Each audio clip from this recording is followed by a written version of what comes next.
home sellers reaped average profits of $700,000 plus in some Sydney regions.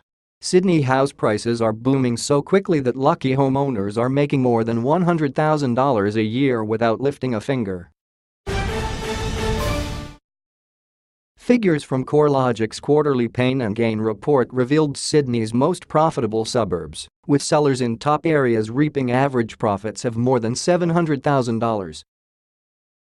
Unprofitable sales were virtually non-existent, with 98% of properties selling for more than their previous purchase price. Hunters Hill was the most profitable region in not just NSW, but the country.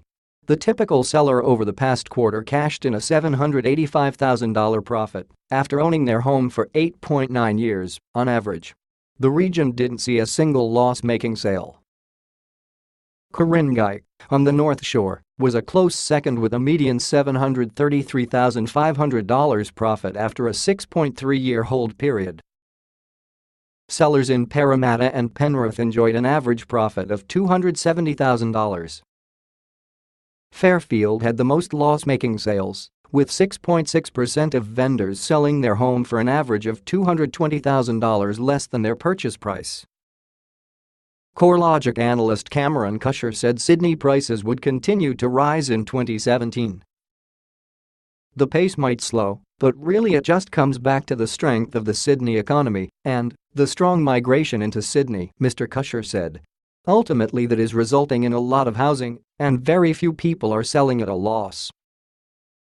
Real Estate Institute of NSW President John Cunningham said vendors were still reluctant to list, despite the extreme profits.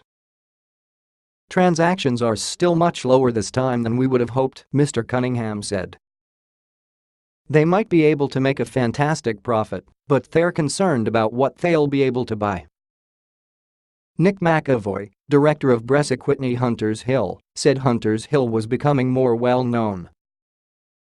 We had Kate Blanchett buying and selling her mansion, as well as a number of other high-profile people, so it's come onto more people's radars, Mr. McAvoy said. Noel Zammit, of Chadwick Real Estate Turmura, works in the Ku-ring-gai area and said drastic stock shortages were pushing up prices. Family homes are particularly competitive, Mr. Zammit said. The area has some of the best schools in Sydney, and that can be the most important thing for some parents.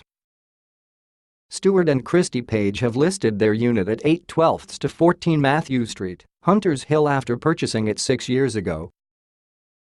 There used to be just the one little cafe near us, now there's about 5 all in close walking distance, Mr. Page said. We've got the national park up the road and I really like the fact it's got a relaxed, community feel, but is still not too far from the city.